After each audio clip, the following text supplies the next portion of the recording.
You're watching Swimming World TV. I'm your host, Brent Rudemeller, and today I'm with Steve Furniss, 1972 USA Olympian and bronze medalist, also captain of the 1976 USA team. Thanks for joining us, Steve. Pleasure to be here, Brent. So, Steve, if you haven't seen Steve around, you really haven't been involved in swimming. Steve was the founder of Tier Sport, really on the cutting edge of technical suits. And I thought we'd go back in time and talk about the evolution of the technical suits and your role and all that. But Tier Sport was founded in 1985. Correct.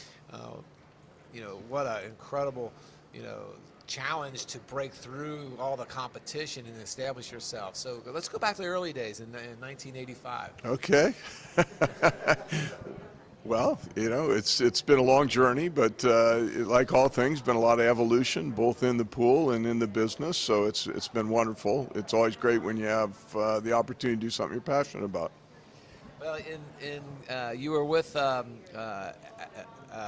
Adidas over in Germany. Correct, for a little correct. bit. I started my career there with Adidas. Adidas, for you that don't know that it's actually Adidas or Adidas. Well, I like the Adidas. It just sounded like you're a little more really into it. So let's go to 1988, where you kind of start off with a new type of technical suit. What was that suit at that point in time? Well, at that time, we actually built the first suit. It was polyurethane coated. It had actually tested by U.S. Swimming at the time. It had the lowest drag coefficient. It was what we would call a barrier fabric today. It did not let water or air permeate.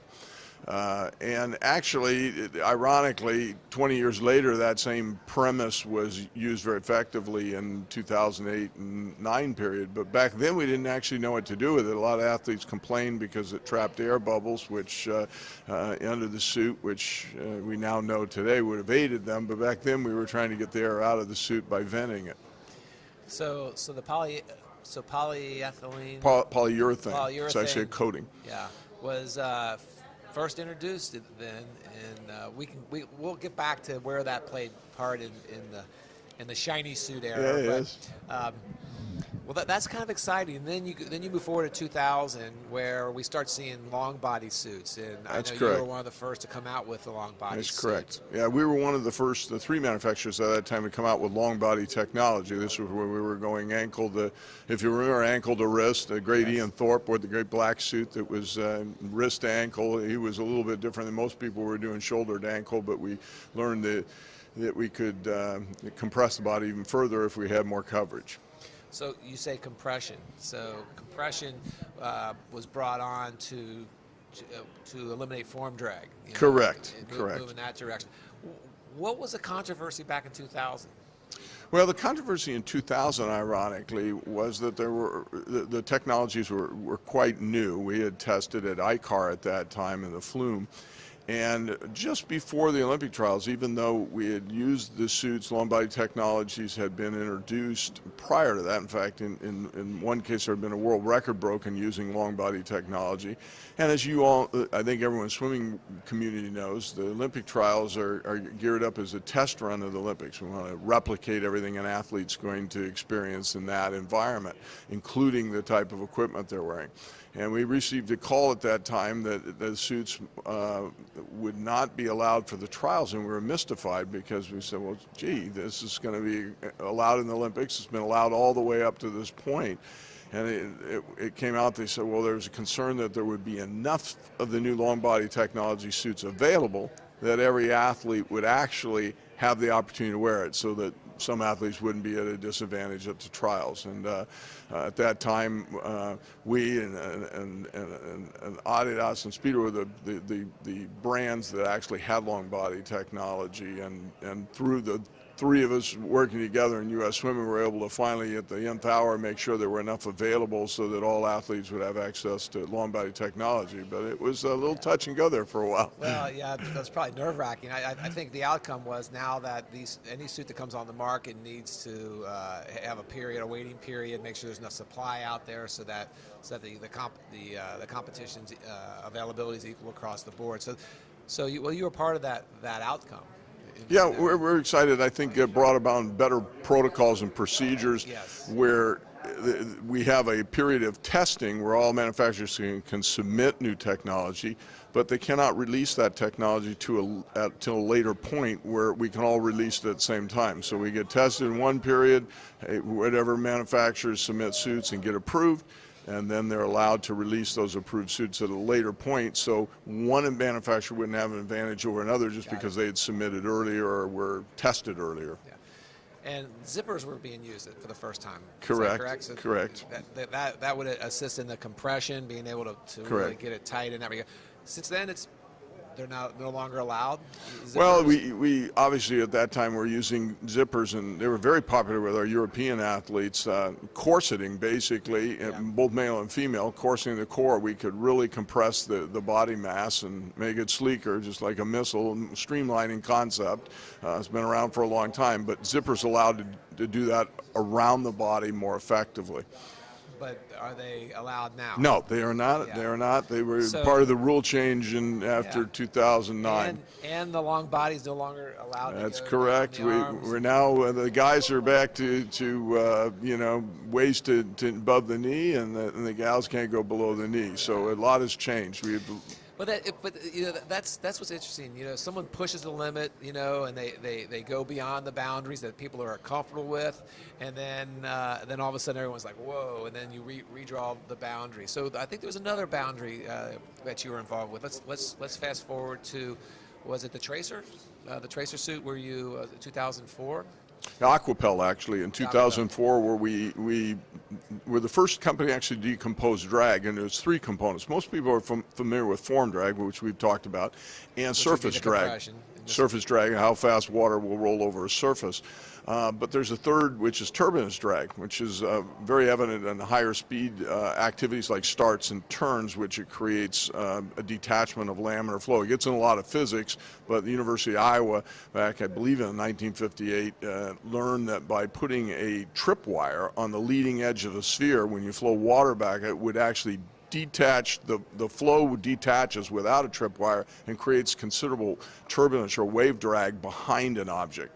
But by putting a tripwire on the front leading third edge of that, it actually detaches the laminar flow, which then reattaches because of the tripwire, reducing the turbulence behind an object. And we worked with the University of Buffalo at that time. And another interesting aspect was that they were the first people that we had tested with, and only two in the world at that time, they had a 60-meter flume, which had a boom, which you actually towed the athlete around through the water. Prior to that, when we were testing an ICAR, we were actually testing in a static situation where we would drag the water would rush past an athlete on a fixed tow rope in a fixed position. As we all know, we don't swim in running water in a river, we swim in still water. So we got much more accurate readings, and through the help of the people there, very sophisticated scientists, we were able to decompose drag in its total component of form, surface, and wave drag. I think the big takeaway here is that you've identified another way of having swimsuits allow swimmers to swim fast by eliminating some form of drag. Agreed. I mean, our job is within the confines of the rule, the boundaries, whatever those boundaries are, is to try to build the fastest, most comfortable equipment that we can for our athletes to compete in. And athletes for years have always wanted circumference compression, but still have what we call vertical or length comfort because So what was the next generation? Next generation actually was, as we alluded to earlier, was kind of for us, I think we felt a little ironic because visiting an area we had visited actually 20 years to the date earlier with barrier fabrics. At that time, again, we were going back to coated fabrics that were had very low surface coefficients in terms of drag, and also would trap air. And we're back to the polyurethane again. Correct. But now, if I can kind of summarize it small, polyurethane is almost like a wetsuit where you've got a real thick, shiny element on the back, and you got a little cushion of trapped air and another layer underneath that, and then you add all your other compressions and all Correct. that. Core body stabilization was a very big part of that, which held you in. And this wasn't really regulated. That came out on the market. You were one of the first to come out on the market, and that's when world records were dropping left and right, and things were just crazy. It must have been an exciting time. Well, it was. There were a number of companies innovating, both large and small, and yes, the effect on the record book was substantial. You know, and the great debate about whether we're an equipment-aided sport or a non-equipment-based sport. Like many sports have had innovations. You know, tennis rackets evolved. Pole vault's a good example, where they used to pole vault with bamboo poles, and eventually went to fiberglass, and then to very, you know, high-tech composites, which give more whip to the pole, and started to leap over 20 feet. Well, the controversy was just crazy. World records are going. The purists are saying you're wrecking the record books. Right. You know, and there's no way to compare a swimmer today to someone back then. And the ripple effect was strong, and it went on for a couple of years until FINA decided, whoa, okay, we're going to revisit fabric. We're going to revisit how suits are made, and implement testing procedures. And now, what's the current procedure in your eyes? When you have a new suit, what's the process that manufacturer has to go through? The process is much more straightforward. I think better protocols, were developed or were a product of that period. Today we have much greater transparency and clarity on what the rules are that are going to be tested in terms of permeability and allowing air to pass, etc. In construction, where cork panels can be in those specific zones. So once the rules are clarified, again, the manufacturers will, whether it be Tier or others, our job is to still build the fastest product we can within the confines of the rules. So I'm sure that, innovation never has any real true limits. It's just a matter of when and where it'll occur. And I'm sure that we'll see new innovations, though the box that's be driven is, drawn around that we all must work within. Is a little more challenging in terms of what you can do. I mean, there are elements that we can do in construction, there are elements we can do in fabrication, that where most of the innovation today lies. So what's Tier's top suit right now? Well, top suits, we have two technologies. One's a very high compression technology called AP12. Advantages are very strong compression, obviously, to the body mass, making it as sleek as possible. Downside, it's much more difficult to get on. It's very compressive, less comfortable.